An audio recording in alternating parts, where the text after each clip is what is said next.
Hello there, golf fans. Here we are at Golf Weekly. I'm your host again, Daniel Cort, joined by Chris Tremblay. Thank you, Daniel. Nice to be here as always. Good to see you, my friend. Always nice. What a great weekend we had. Saturday, got to go out and play Harbor Town on about an 85-degree, perfect day. It's always special. Gracious host John Farrell had us over there. And I finally won that $10 back that I've been owing you. You did. You were pretty steady the other day. You were very good the other day, and we had a great time. Great match. Came down to 18. It came right down to 18, as it should. Yeah, and thankfully you didn't charge me interest, because I think you pounded me about 6 months ago, and I never paid you. So well, we'll have another replay soon. I'm sure we'll get out there again soon. Wow, we got a lot to talk about in a short time frame for this weekend review.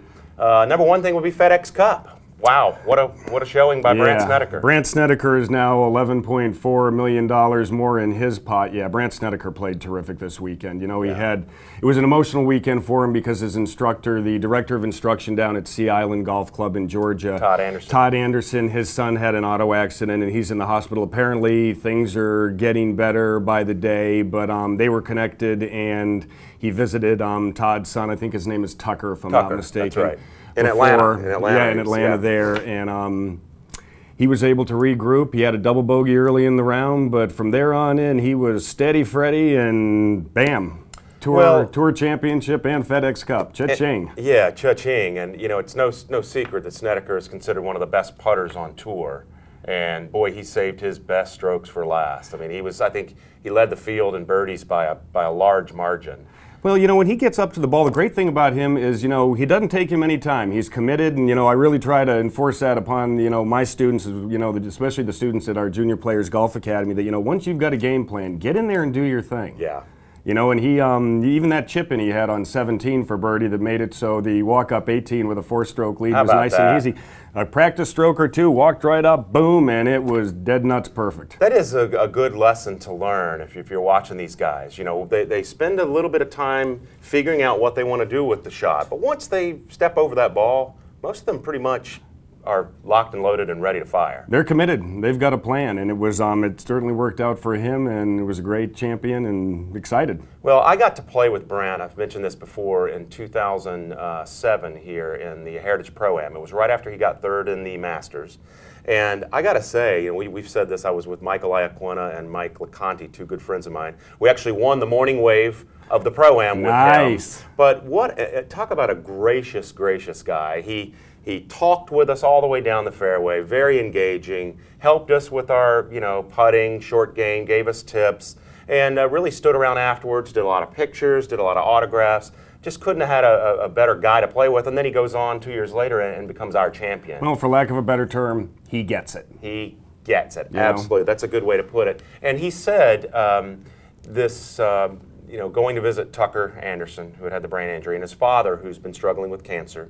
He said he had a real calm about him going out in the final round, that, you know, I was just comfortable because I recognize that golf is just not the most important thing in my life. Things like that make it easy sometimes for a player such as himself under that kind of strain to keep things in perspective, and needless to say, he certainly did. It makes I think the less you care, the better the golf shots are. And that's a lesson for all of us, maybe. You know, I heard Peter Hansen in a interview for the Ryder Cup this morning. His son had some health issues just prior to him winning an event over in Europe a couple weeks ago, and he said that's exactly why. He said he wasn't thinking about the golf shot or the consequences, just about how his son did. So, you know, there's a lesson in all of that, too. Agreed. Speaking of Ryder Cup, man, how about it? I mean, this has become one of the marquee sporting events in all the world. Well, I think, you know, more than anything, it's a big celebration of golf. Yeah. You know, it's got everybody's attention, the whole sporting world, not only the golfing world. You know, Michael Jordan's involved. Yeah.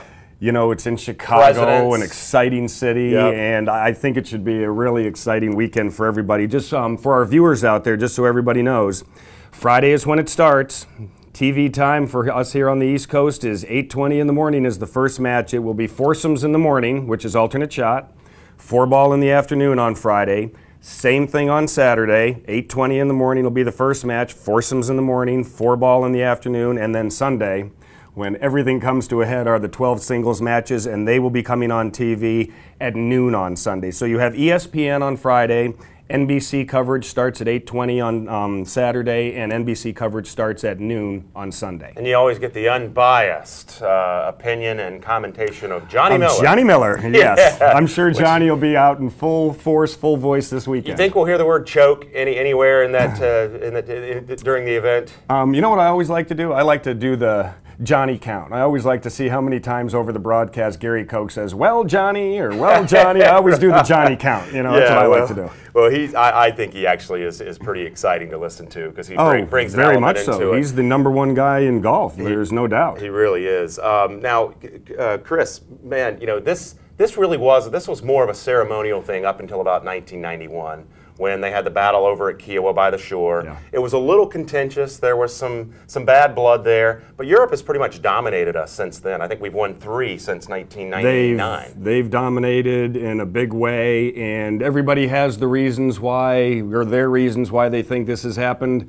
What it comes down to is they've just played better. Right. End of story. Yeah. You know, they've just played better. They seem to have more chemistry as a team. They get along better. They probably spend a little bit more time together. And in those team events, man, they roll over us. Well, I think, you know, as funny as it sounds, I think one of the reasons why they play better is regardless of whether or not they're favored, they always seem to go in feeling like they're the underdog, so they have nothing to lose. It almost appears as though that's the way they play, whereas we always seem to go in there a little tight. Little tight, yeah, it does seem that way. So hopefully things will change around a little bit this year. Well, it's going to be at Medina. Davis Love has that course set up for birdie, birdie, eagle, birdie, birdie. I think we're going to see some real fireworks out there. It's going to be interesting to see how it plays out. So tune in to NBC, ESPN for your Ryder Cup viewing, and man, we're done. We're done with this segment. We're going to come back with head pro at the Old South Golf Links, Jim Urimovich, who is hosting a ladies tournament, the Bearcat Lady Invitational, this weekend. We'll be right back.